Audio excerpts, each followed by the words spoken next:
다 같이 한 마음으로 열왕기상 3장 7절의 말씀 같이 합독해 보도록 합니다.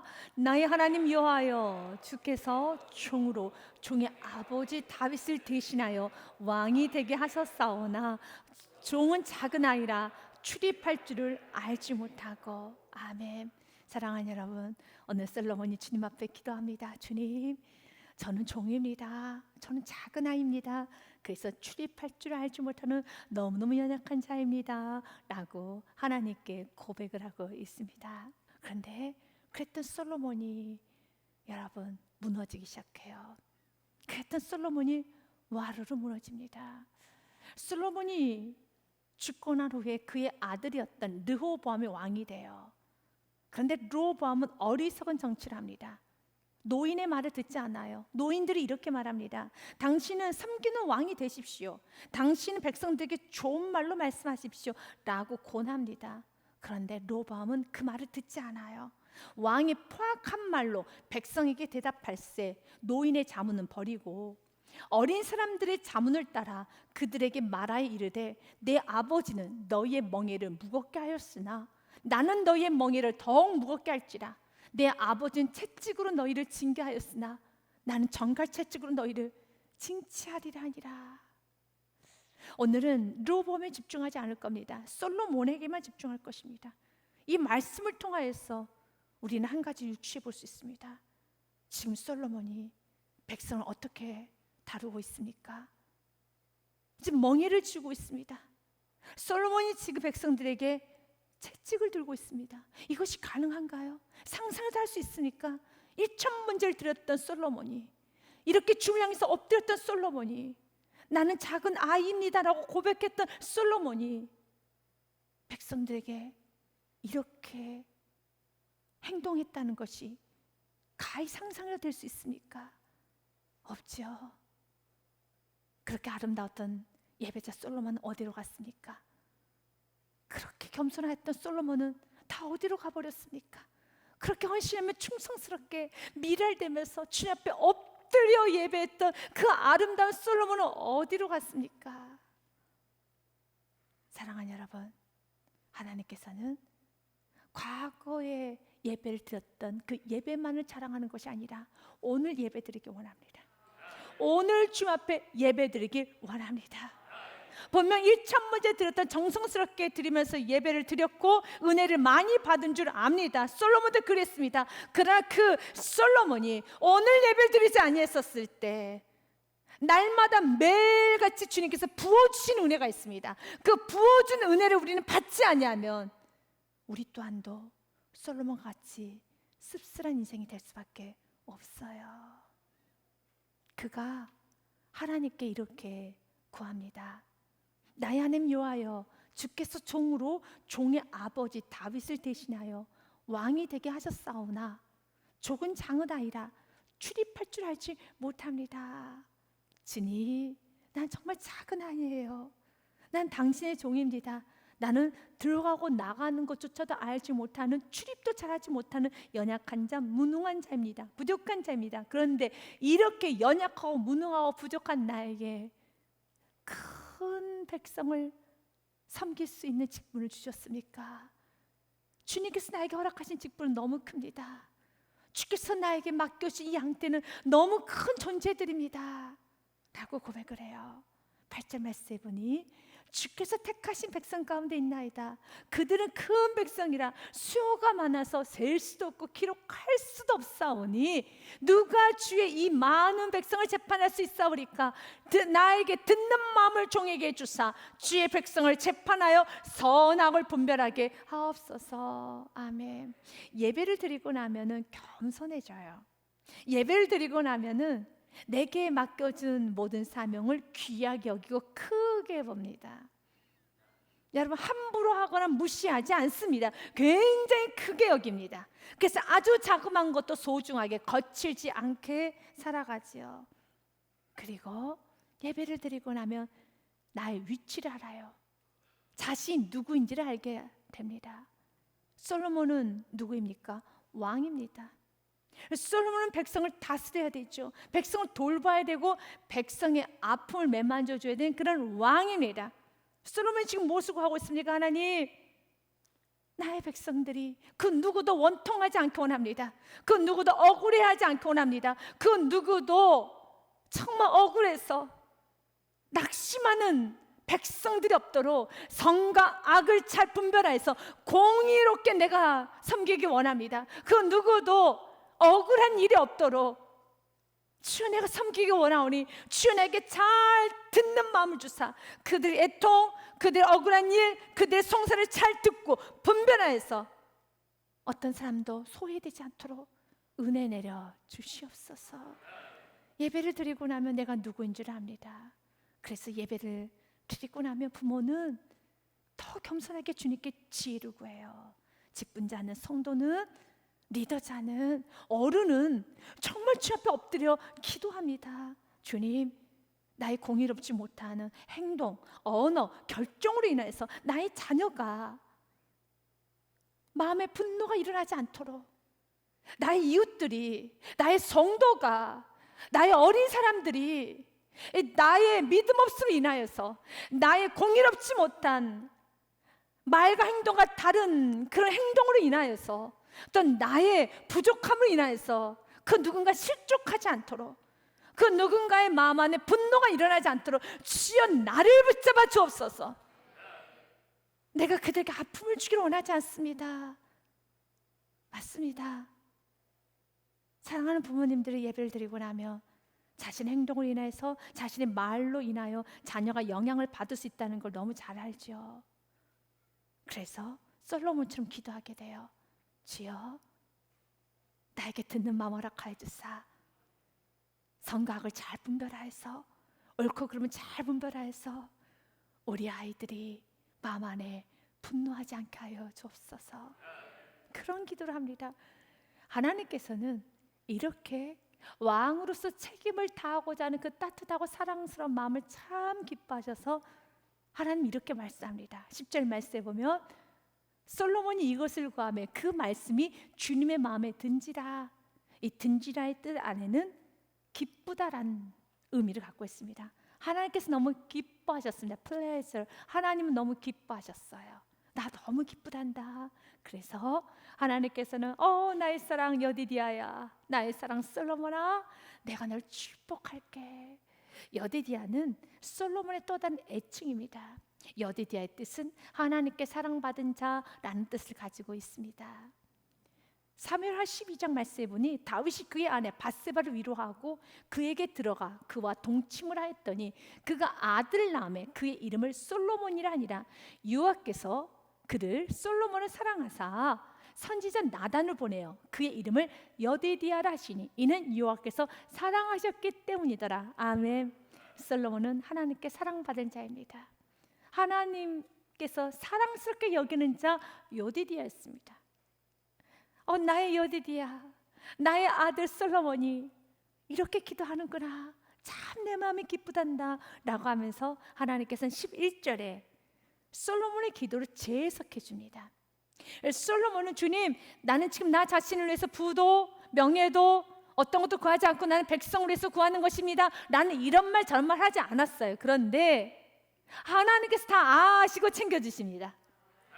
솔로몬은 하나님 앞에, 하나님 내 기도 보고 계시죠? 나 정말 나 자신을 위해서 기도하는 거 아닙니다. 오직 하나님, 오직 백성만을 위해서 기도하고 있었습니다. 하나님 기억하셔야 됩니다 라고 말하지 않아도 우리가 예배를 드리고 나면은 하나님 앞에 정직한 예배자가 되고 주님으로부터 은혜를 받게 되면 겸손해져요. 은혜를 받게 되면 내 안에 있는 모든 어둠이 사라지게 되는 겁니다. 그래서 예배를 드리시라는 거예요. 믿음 다여 예배를 드리십시오. 정성스럽게 예배를 드리십시오. 간절히 예배를 드리십시오. 오늘 솔로몬이 기도를 했을 때 하나님께서는 그의 기도를 이렇게 재해석해 줍니다. 이에 하나님이 그에게 이르시되 내가 이것을 구하도다. 너가 구하는 것이 이거구나. 자기를 위하여, 너 자신을 위하여 장수하기도 구하지 아니하며 부도 구하지 아니하며 자기 원수의 생명을 멸하기도 구하지 아니하고 오직 송사를 듣고, 송사라는 것은 문제거리예요. 백성들 사이에서 시시비비를 갈라야 되는 거, 원통한 문제, 답답한 문제, 해결될 문제죠. 너가 어제 백성들 그 문제를 잘 듣고 분별하여서 어떤 백성 낙심하거나 아프지 않도록 잘 도와주고 세워주는 그런 지혜를 구하였으니. 아멘. 12절에 주님께서 이렇게 축복합니다. 내가 내 말대로 하여 내게 지혜롭고 총명한 마음을 주노니 내 앞에도 너와 같은 자가 없었거니와 내 뒤에도 너와 같은 자가 일어남이 없으리라. 하나님 이렇게 축복해 주세요. 하나님은 예배드리고 난 솔로몬을 마음껏 축복해 주셨습니다. 그런데 그 솔로몬이 무너지기 시작하죠. 그래서 성경에는 이렇게 기록됐습니다. 열왕기상 말씀에 보면 11장 1절부터 3절 말씀에 보니 솔로몬 왕이 바로의 딸 외에 이방의 많은 여인을 사랑하였으니 곧 모압과 암몬과 에돔과 시돈과 헷 여인이라. 여호와께서 일찍이 여러 백성에 대하여 이스라엘 자손에게 말씀하시기를 너희는 그들과 서로 통혼하지도 말며 그들도 너희와 서로 통혼하게 하지 말라. 그들이 반드시 너희의 마음을 돌려 그들의 신들을 따르게 하리라 하셨으나 솔로몬이 그들을 사랑합니다. 그리고 3절 말씀에 보니 왕은 후궁이 700명이요 첩이 300명이라. 그의 여인들이 왕의 마음을 돌아서게 하였더라. 지금 솔로몬은 하나님을 사랑하고 백성을 사랑하고 하나님께 예배하는 데 시간을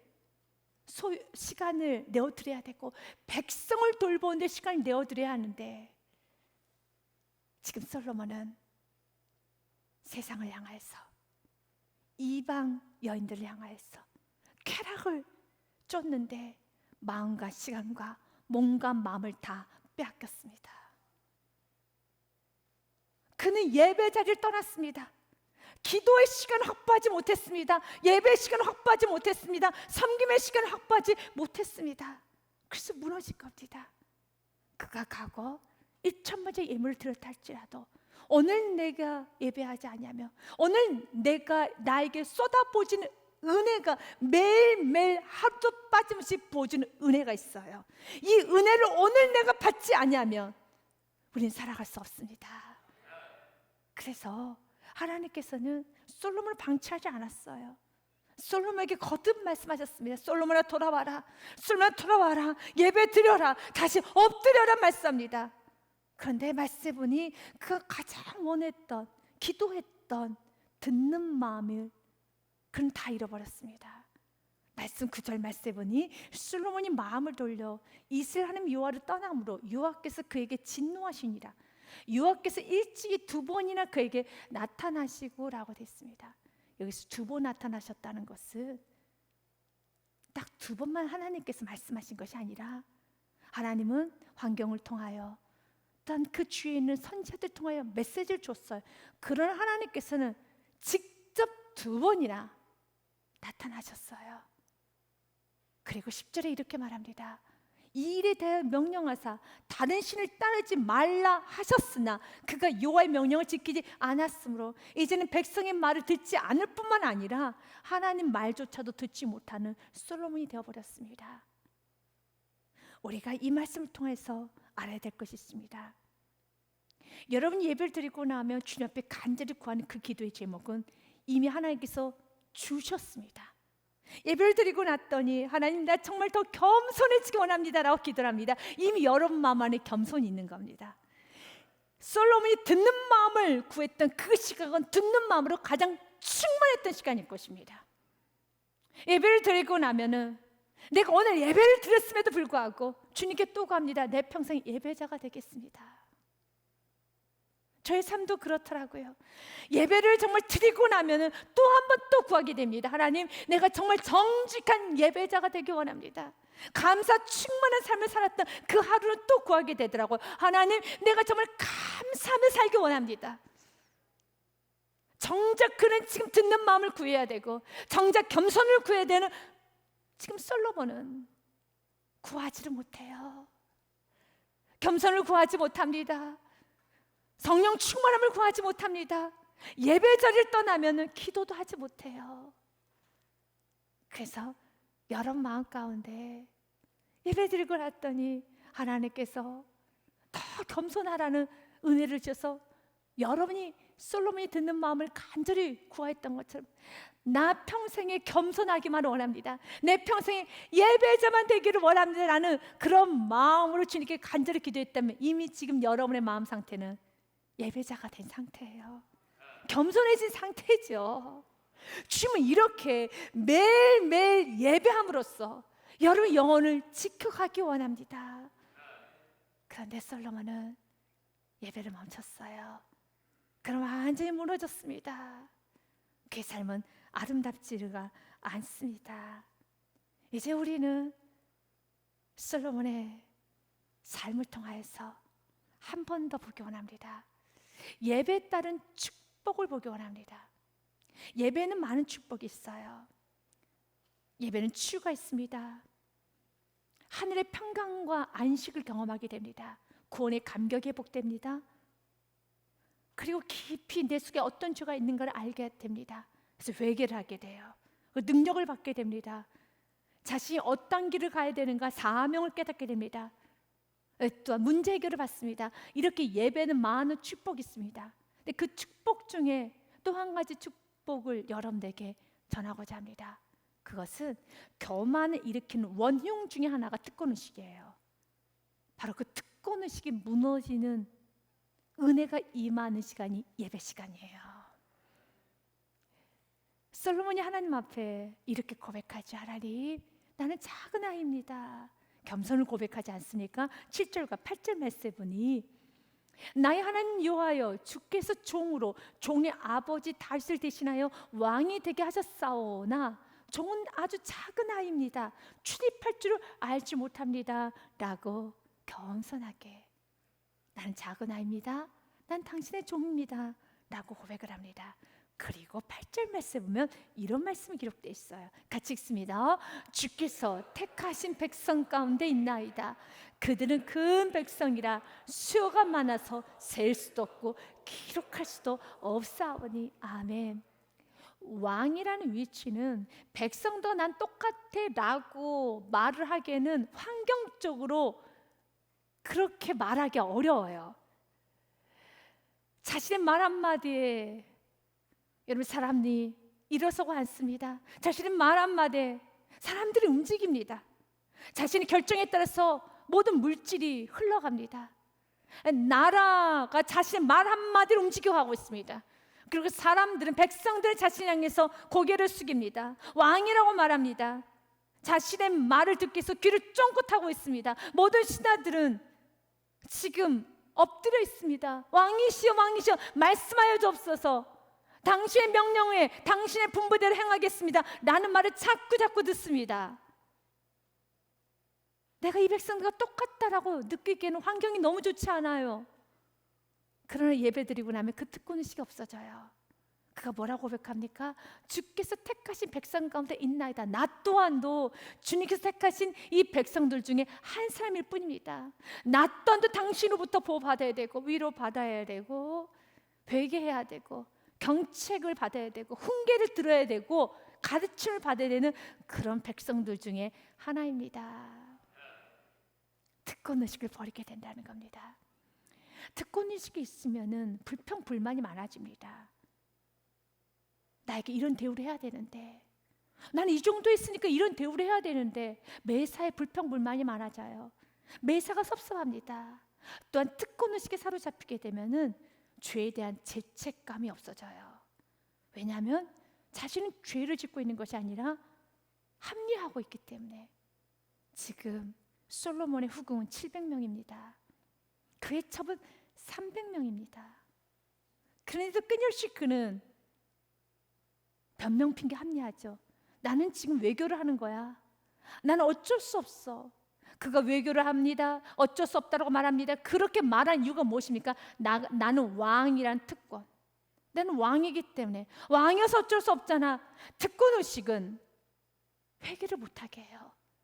특권의식은 죄를 짓는데 담대하게 만듭니다. 특권의식은 불평불만과 삶 속에서 감사를 다 잃어버리게 해요.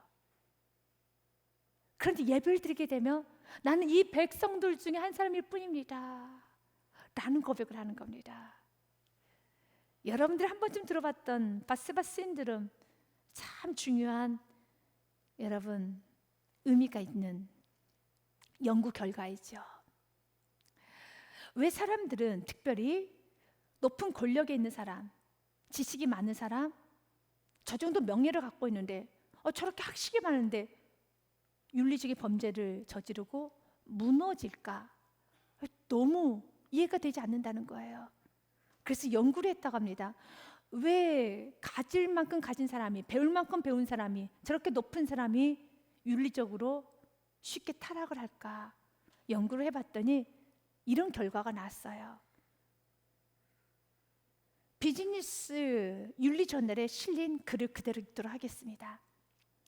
성공한 사람들은 자신이 모든 상황을 통제할 수 있다는 과도한 자신감에 도취되어 현실 감각이 흐려지고 결국 윤리적 실패를 저지르게 되는데, 자신의 행동이 잘못된 것인 줄 알면서도 성공을 위한 자만과 특권 의식으로 인해 자신에게는 윤리적 기준이 적용되지 않을 것이라는 착각을 한다는 거죠. 자만하고 특권 의식으로 인해서 나는 이 정도 직책이 있으니까, 나는 지금 왕이니까, 나는 지금 대의를 위해서, 나는 지금 이렇게 사업을 하고 있으니까, 나는 지금 바쁘니까, 나는 지금 이렇게 큰 일을 하고 있으니까, 여러 가지 특권 의식이 있죠. 우리 안에게는 특권 의식이 두 종류 나눠집니다. 첫 번째는 솔로몬과 같이 부와 명예가 많다라는 특권 의식에 사로잡혀서 나는 지금 큰 일을 하고 있으니까, 나는 리더자니까, 나는 왕이니까, 나는 시간이 바쁘니까, 나는 어른이니까, 나는 이렇게 지도자이니까 라고 하면서 자신은 일반 사람과 다른 대우를 받기를 원하죠. 반대로 나는 가난하니까, 난 상처가 많으니까, 난 실패했으니까, 어렸을 때 대우를 받지 못했으니까, 나는 지금 정신적으로 문제가 있으니까, 육체적으로 문제가 있으니까, 난 이렇게 어려운 상황이니까 라고 하면서 자신이 게으르게 살아도, 자신이 불평불만해도, 자신이 죄를 져도 나는 어릴 때 상처야, 나는 가난하니까, 난 정신적인 질병이 있어서, 난 대우받지 못해서 이것은 나의 상처야 라고 하면서 그 가난에 대한 특권의식, 부함에 대한 특권의식이 삶 속에서 죄를 너무 버젓이 짓는다는 겁니다. 오늘 이 특권의식이 다 버리셔야 되는 겁니다. 솔로몬이 예배를 드리고 났더니 그가 하는 고백마다 너무 아름다워요. 주님, 나 또한도 주께서 택하신 백성 가운데 한 사람일 뿐입니다. 주님, 도와주세요. 주여, 훈계해 주세요. 나도 가르쳐 주세요. 내가 이 백성과 동일한 존재입니다. 내가 동일한 존재라는 특권의식을 버릴 때 어떻게 1000명의 여자와 여러분 후궁을 맞이할 수 있겠습니까? 그럴 순 없죠. 왕이란 특권의식을 버리지 아니하면, 내가 가난이란 특권의식을 버리지 아니하면, 상처란 특권의식을 버리지 아니하면, 내가 실패한 특권의식을 버리지 아니하면, 내가 리더고 내가 바쁘다라는 특권의식을 버리지 아니하면, 이 모든 특권의식을 우리가 과감히 버리지 아니하면 우리는 회개도 못하는 사람이 될 수 있어요. 불평불만이 많아진다는 것입니다. 감사가 없어진다는 겁니다. 그런데 예배드리고 나면은 주님 앞에 겸손하게 주여 은혜 내려 주옵소서. 사랑하는 여러분, 예배의 성공은, 정직한 예배자로 사는 것은 이 땅에서 가장 아름답게 내 인생이 마무리되어지는, 하나님께서 말씀하시는 그 영화로움과 아름다움을 줄 수 있는 이유가 됩니다. 여러분 어떡하시겠습니까? 어제 드렸던 예배만을 자랑하고 멈추시겠습니까? 1년 전에 뜨겁게 헌신했던 그 삶만을 주장하면서 나 이렇게 헌신했는데, 나 이렇게 예배 드렸는데, 나 또한 2000문제 이렇게 드렸던 아름다운 시간이 있었는데 라고 하면서 과거에 멈추시겠습니까? 아니면 주님께서 영광 받으셨다라면 나는 매일매일 예배자가 되리라, 매일매일 날 정직한 예배자가 되리라, 충성스러운 예배자가 되리라, 라고 결단하시겠습니까? 결단하실 분은 아멘 하시기 바라겠습니다. 아멘.